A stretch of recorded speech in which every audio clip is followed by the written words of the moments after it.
दोस्तों नमस्कार, आपका स्वागत है हमारे YouTube चैनल आंसर देखो पर। देखिए, राजस्थान पुलिस 2020 के लिए हम रसायन विज्ञान से संबंधित महत्वपूर्ण प्रश्न आपके लिए लेकर आए हैं, जो कि आपकी आगामी परीक्षा के लिए काफी इंपॉर्टेंट है। देखिए, रसायन विज्ञान के क्वेश्चंस जो हैं ये आपके जनरल साइंस में पूछे जाएंगे, जिसमें से 2 या 3 आपके जनरल साइंस में से क्वेश्चन होंगे रसायन विज्ञान के। अब यहाँ हमने जो सेट लिया है ये आपके विगत परीक्षा में पूछे हुए क्वेश्चन हो, कुछ नए प्रश्न हैं। आपको ये बताना है कि आपको इन क्वेश्चंस में से कितने क्वेश्चन आते थे, और इसमें एक हमने लास्ट में एक क्वेश्चन भी छोड़ा है, उसका आंसर जरूर हमें बताएं कि उसका आंसर क्या होगा। वीडियो अच्छा लगता है तो वीडियो को जरूर लाइक करें, चैनल को सब्सक्राइब करना ना भूलें, साथ ही बेल आइकन दबाना ना भूलें।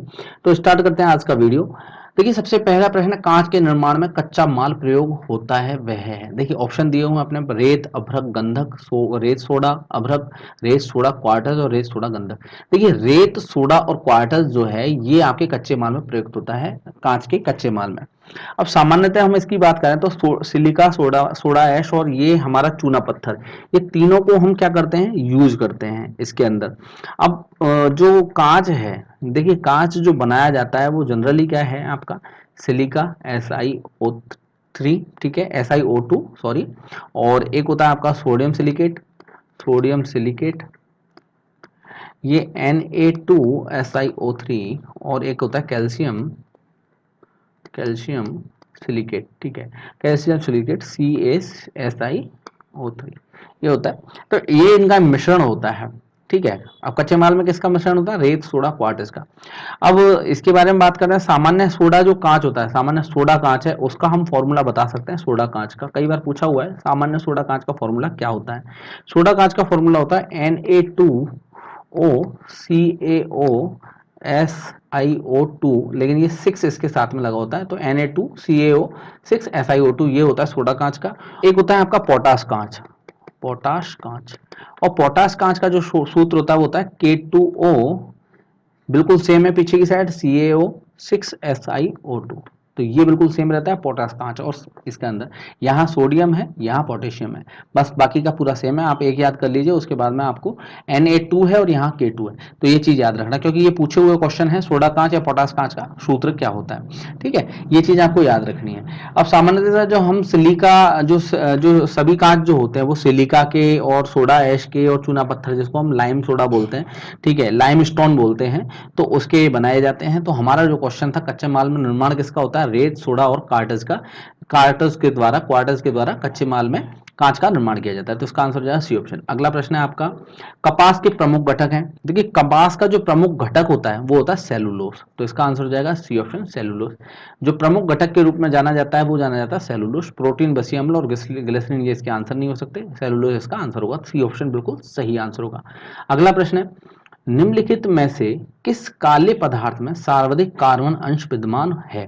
देखिए, यहाँ ऑप्शन दिए हुए आपको, चारकोल, कोयला, काजल और कोक। देखिए, सब में कार्बन पदार्थ होता है, ये तो आपको पता है, चारकोल में भी होता है, कोयला में भी होता है, काजल में भी होता है, कोक में भी होता है, ठीक है। कोक क्या है, ये हमारा कोयले का अपभ्रंश है, ठीक है। तो काजल के बारे में बात करते हैं, तो काजल में क्या है, 95% तक क्या होता है, इसमें कार्बन होता है, तो इसका आंसर हो जाएगा सी ऑप्शन, काजल।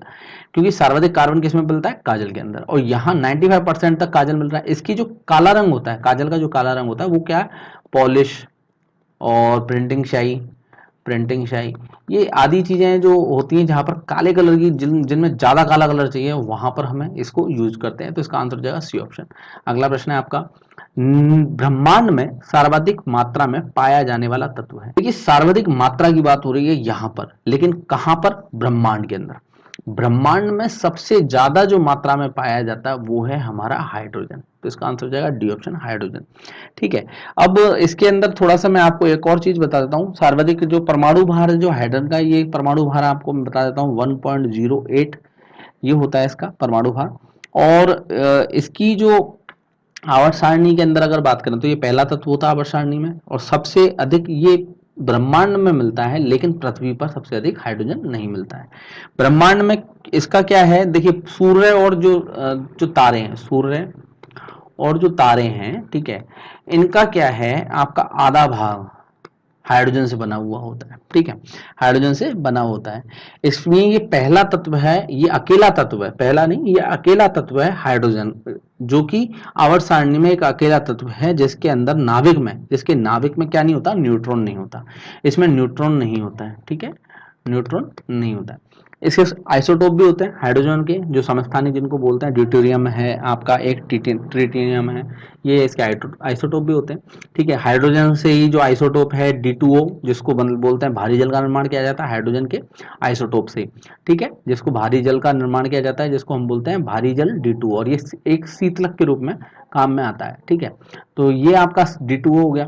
अब ये हाइड्रोजन जो ब्रह्मांड में सर्वाधिक मात्रा में पाया जाने वाला कारण क्या है? सूर्य और तारे का आधा भाग इससे बना हुआ है, जबकि पृथ्वी पर ये हाइड्रोजन सबसे अधिक नहीं पाया जाता है, तो इसका आंसर हो जाएगा डी ऑप्शन।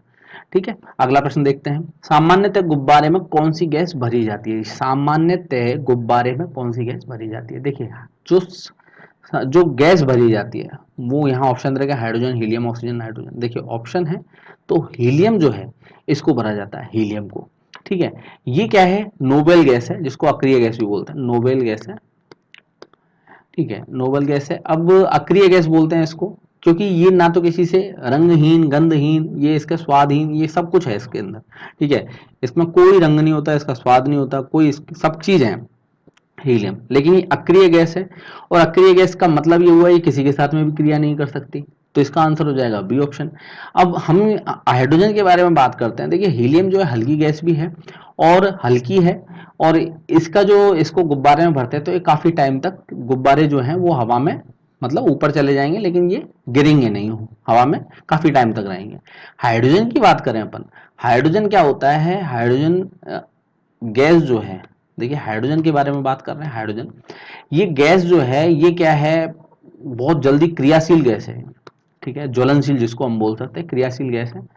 और ये थोड़ी सी गर्मी पाकर ही क्या होती है? ज्वलनशील गैस है ये। ठीक है, गर्मी, थोड़ी सी गर्मी से ही क्या हो जाती है? जलने लग जाती है। हाइड्रोजन को आप याद होगा भविष्य में हाइड्रोजन को किसके लिए भी यूज में किया जाए? ये ईंधन के रूप में भी इसको उपयोग में लिया जाएगा, तो इसीलिए हम हाइड्रोजन को इसको यूज नहीं कर सकती। ठीक है, नोवेल गैस है आपकी, और ये हाइड्रोजन जो है असुरक्षित है, क्योंकि ब्लास्ट हो सकता है हाइड्रोजन को अगर भरते हैं तो आग जल्दी लग जाती है इसमें। और अभी के टाइम में, अभी जो वर्तमान स्थिति है, देखिए हीलियम क्या है? महंगी गैस पड़ती है, काफी महंगी पड़ती है। तो वर्तमान स्थिति में अगर बात करें तो वर्तमान स्थिति में कई लोग हैं जो हाइड्रोजन की जगह, हीलियम की जगह एसिटिलीन गैस भी भरते हैं। ठीक है, एसिटिलीन को भी भरते हैं, गैस को भी। ठीक है, सस्ती होती है, कारण इसका है सस्ती है। ठीक है, कारण जो है सस्ती है ये एसिटिलीन गैस हीलियम की अपेक्षा।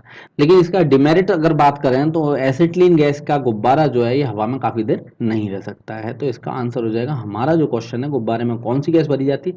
हीलियम गैस भरी जाती है। एसिटिलीन के बारे में इसलिए बताया क्योंकि आपसे पूछा जा सकता है एसिटिलीन गैस को भी। ठीक है, और हाइड्रोजन नहीं भरने का कारण भी यहाँ से पूछा जा सकता है, क्रियाशील है, ज्वलनशील गैस है ये। ठीक है, तो हमारा जो क्वेश्चन था उसका आंसर हो जाएगा बी ऑप्शन। अगला प्रश्न है आपका, छपाई में प्रयोग की जाने वाली स्याही निम्नलिखित में से किसके अपघटन से प्राप्त होती है? अपघटन की बात हो रही है। देखिए जो छपाई में प्रयोग की जाने वाली जो स्याही होती है ये मीथेन के अपघटन से प्राप्त होती है, तो इसका आंसर हो जाएगा बी ऑप्शन, मीथेन के अपघटन से प्राप्त की जाती है। देखिए अगला प्रश्न है आपका, भारी जल वह होता है जिसमें, भारी जल की बात हो रही है यहाँ पर, तो भारी जल के बारे में बात करते हैं तो ये क्या होता है? हाइड्रोजन का समस्थानिक होता है। ठीक है, भारी जल, हाइड्रोजन का समस्थानिक लेकर इसमें क्या बनाया जाता है? भारी जल बनाया जाता है। हाइड्रोजन के समस्थानिक के बारे में अगर बात करें तो ये हाइड्रोजन का जो समस्थानिक है वो है आपका D2, जिसको हम बोलते हैं ड्यूटेरियम, ड्यूटेरियम। ठीक है, ड्यूटेरियम ये हाइड्रोजन का समस्थानिक होता है। एक समस्थानिक और होता है ट्रिटियम। ठीक है, ट्रिटियम ये भी समस्थानिक होता है इसका। तो ये ड्यूटेरियम जो है D2, ये हाइड्रोजन का समस्थानिक होता है, और इसमें भारी जल जो बनता है D2O, यानी कि हाइड्रोजन के समस्थानिक के दो अणु ऑक्सीजन के एक अणु के साथ में क्या करते हैं? एक अणु के साथ में ऑक्साइड करते हैं। ठीक है, अब इसकी जो अगर पीएच मान के बारे में अगर आपसे कोई पूछता है तो हम इसका पीएच मान भी बता सकते हैं। पीएच मान क्या होता है इसका? 7.41 होता है। ठीक है, अब एक चीज आपको ये बता देता हूँ कि इसमें जो इसका आंसर होगा, अब ऑप्शन देख लेते हैं। जिसका तापमान 4 डिग्री सेंटीग्रेड पर स्थित रहता है, इसमें कैल्शियम, पोटेशियम, विलियम लवण होते हैं। हाइड्रोजन का स्थान आइसोटोप ले लेता है, बिल्कुल सही आंसर, बिल्कुल सही आंसर होगा। जिसमें हाइड्रोजन का स्थान क्या ले लेता है? आइसोटोप ले लेता है। आइसोटोप मतलब समस्थानिक ले लेता है, D2 ले लिया। ड्यूटेरियम ने इसका हाइड्रोजन का स्थान ले लिया और D2O बन गया। इसका पीएच मान मैंने आपको अभी बता दिया, 7.41 होता है। अगर अणुभार के बारे में कोई पूछता है आपसे तो अणुभार, इसका जो अणुभार होता है, इसका अणुभार होता है आपका 20.030 ग्राम पर मोल। और साधारण जल का जो होता है, साधारण जल का जो अणुभार होता है, साधारण जल का अणुभार होता है 18.016 ग्राम पर मोल, ये इसका मान होता है साधारण जल का। ये चीजें आपको याद रखनी है थोड़ी सी। पीएच मान के बारे में पूछा जा सकता है, पीएच मान कितना होता है, 7.41 होता है इसका पीएच मान। ठीक है, हाइड्रोजन का समस्थानिक होता है, तो इसका आंसर हो जाएगा सी ऑप्शन। अगला प्रश्न है आपका, निम्नलिखित में से कौन सा कार्बन का एक रूप नहीं है? ऑप्शन दे रखे हैं, ग्रेफीन, ग्रेफाइट, फुलरीन, क्वार्टज। देखिए कार्बन का एक रूप नहीं है, हम इसके बारे में बात करते हैं। ग्रेफीन जो है ये कार्बन का रूप है, क्यों? ग्रेफाइट से ही बनता है ग्रेफीन। ठीक है, ये आपको याद रखना, ग्रेफीन जो बनता है ये ग्रेफाइट से ही बनता है। और इसका आंसर हो जाएगा आपका क्वार्टज, तो इसका आंसर हो जाएगा डी ऑप्शन। ठीक है, इसका आंसर हो जाएगा डी ऑप्शन, आपको ये याद रखना है। ग्रेफीन जो है ये ग्रेफाइट से प्राप्त होता है, कार्बन का अपर रूप, और ये कागज की पतली शीट बनाई जाती है ऐसे ग्रेफीन से, तो हमारा आंसर हो जाएगा डी ऑप्शन। अगला प्रश्न है आपका, आवर्त सारणी में वह कौन सा तत्व है जो सर्वाधिक संख्या में यौगिक बनाता है? देखिए सर्वाधिक संख्या में यौगिक बनाने वाले तत्व के बारे में बात हो रही है। देखिए जो कार्बन जो है, आवर्त सारणी के अंदर जो कार्बन है, ये कार्बन क्या होता है, सर्वाधिक संख्या में यौगिक बनाता है, तो इसका आंसर हो जाएगा सी ऑप्शन। अगला प्रश्न है आपका, निम्नलिखित में से किन तत्वों के लवणों द्वारा आतिशबाजी में रंग प्राप्त होते हैं? देखिए जस्ता, सल्फर, पोटेशियम तथा पारा, स्ट्रोंशियम तथा बोरियम, और क्रोमियम तथा निकल। तो हमारा जो प्रश्न है, आतिशबाजी में किन तत्वों का यूज किया जाता है जिनसे रंग प्राप्त किए जाते हैं? देखिए आपने देखा होगा आतिशबाजी करते तो लाल और हरा इस तरीके के कलर निकलते हैं। तो देखिए स्ट्रोंशियम और बोरियम जो है, बेरियम जो है, इनके द्वारा क्या करते हैं, ये लवण है, इनके द्वारा क्या होता है, आतिशबाजी में रंग प्राप्त किए जाते हैं, तो इसका आंसर हो जाएगा सी ऑप्शन। स्ट्रोंशियम की बात करें तो देखिए स्ट्रोंशियम जो है ये तो लाल रंग पैदा करता है, लाल रंग। ठीक है, आपको याद रखना है, आपको पूछ सकता है स्ट्रोंशियम से कौन सा रंग होता है, तो लाल रंग। और बेरियम से क्या होता है, बेरियम से आता है आपका हरा रंग, ये आपको याद रखना, बेरियम से आता है हरा रंग, तो इसका आंसर हो जाएगा सी ऑप्शन। और देखिए ये क्या होते हैं, दोनों की दोनों काफी क्रियाशील हैं, ये क्रियाशील हैं, ये दोनों क्षारीय हैं, ये भी याद रखना, दोनों क्षारीय होते हैं, क्षारीय हैं। ठीक है, तो इसका आंसर हो जाएगा सी ऑप्शन। अगला प्रश्न है आपका, निम्नलिखित में से कौन सी नोबल गैस वातावरण में नहीं पाई जाती है? देखिए ऑर्गन, क्रिप्टॉन, रेडॉन, जीनोन। देखिए रेडॉन जो है ये क्या है, नोबल गैस है, और ये हमें वातावरण में नहीं मिलती है, तो इसका आंसर हो जाएगा सी ऑप्शन। बाकी की जो है ये आर्गन, क्रिप्टॉन, जीनोन बहुत ही कम मात्रा में वातावरण में मिलती है, तो हमारा जो आंसर हो जाएगा सी ऑप्शन, रेडॉन, ये वातावरण में नहीं मिलती है। अगला प्रश्न है आपका, जर्मन सिल्वर एक मिश्र धातु है। देखिए जर्मन सिल्वर के बारे में बात कर रहे हैं, तो जर्मन सिल्वर जो है ये एक मिश्र धातु होती है। और मिश्र धातु के बारे में बात करें तो ये जो मिश्रण है किस किस का मिश्रण है? देखिए कॉपर जो कि 60% होता है कॉपर, ये होती है जिंक जो कि 15% के करीब जिंक होता है। निकेल की बात करें तो निकेल इसमें 25% होती है। ठीक है, इसको निकल सिल्वर के भी नाम से जानते हैं, निकल सिल्वर, ये भी आपको याद रखना, निकल सिल्वर के नाम से भी इसको जाना जाता है। और इसका उपयोग अगर बात करें, जर्मन सिल्वर का उपयोग जो होता है वो होता है आपका मॉडल बनाने में, मूर्तियां बनाने में, ठीक है, मूर्तियां बनाने में, बर्तन बनाने में, और प्रतिरोध बनाने में, ये आदि चीजों में इनको काफी काफी यूज किया जाता है। अब देखिए हमारा जो क्वेश्चन था, जर्मन सिल्वर एक मिश्र धातु है, कॉपर, जिंक और निकेल का, तो यहाँ ऑप्शन हो जाएगा निकेल, कॉपर और जिंक, तो ए ऑप्शन बिल्कुल सही आंसर होगा इसका। अगला प्रश्न देखते हैं, फलों के मीठे स्वाद का कारण है। देखिए फलों का जो मीठे स्वाद का जो कारण है ये है फ्रक्टोज, तो इसका आंसर हो जाएगा डी ऑप्शन। इसको फल शर्करा के नाम से भी जाना जाता है, फल शर्करा, ठीक है, फ्रक्टोज को। और ये क्या है, मोनोसेक्राइड है, ये मोनोसेक्राइड है, ठीक है, ये आपको याद रखना, मोनोसेक्राइड है ये, तो इसका आंसर हो जाएगा डी ऑप्शन। अगला प्रश्न है आपका, दूध का औसत पीएच मान होता है। दूध का औसत पीएच मान के बारे में बात हो रही है। देखिए पीएच मान के बारे में बात करते हैं, तो ये पीएच मान क्या होता है? पीएच मान क्या होता है? वह संख्या होती है जो कि तत्व के या पदार्थ के, हम बात कर सकते हैं पदार्थ के अम्लीय और क्षारीय प्रवृत्ति के बारे में बात बताता है। ठीक है, वह संख्या या वह मान, वह संख्या या वह मान जो कि पदार्थ की अम्लीय या क्षारीय क्षारीय प्रकृति को बताता है, अम्लीय या क्षारीय प्रकृति को, ये आपको ध्यान रखना है पीएच मान क्या होता है। ठीक है, ये 1 से लेकर 14 तक होती है। ठीक है, और इसमें एक उदासीन पॉइंट होता है 7, उदासीन पॉइंट होता है 7, जिस पर ना तो कोई पदार्थ, 7 अगर किसी का पीएच मान है तो वो ना तो पदार्थ अम्लीय होगा ना क्षारीय होगा, उसका इसमें अम्ल और क्षार का कोई स्वाद नहीं आएगा। तो जो पानी है, ठीक है, पानी की बात करते हैं तो पानी का पीएच मान कितना होता है? 7 होता है। अब यहाँ दूध की बात हो रही है, दूध का पीएच मान कितना होता है, देखिए 6.4 से लेकर 6.8 तक इसका मान होता है, तो इसका आंसर हो जाएगा बी ऑप्शन 6.6। तो इसका आंसर हो जाएगा बी ऑप्शन। ठीक है, आपको ये चीज याद रखनी है। अगला प्रश्न देखते हैं। अगला प्रश्न है गैसोहॉल एक मिश्रण है। देखिए गैसोहॉल के बारे में बात हो रही है, मिश्रण है, ये किसका मिश्रण है, गैसोहॉल किस में काम में लिया जाता है, ये ईंधन के रूप में काम में लिया जाता है गैसोहॉल को। ये जो मिश्रण है ये गैसोलीन और एथेनॉल का मिश्रण है, गैसोलीन और एथेनॉल का। तो इसका आंसर हो जाएगा बी ऑप्शन, गैसोलीन और एथेनॉल का। अब गैसोलीन की मात्रा बात करें तो गैसोलीन की जो परसेंट मात्रा होती है वो होती है 90%, जिसको हम पेट्रोल के नाम से भी जानते हैं।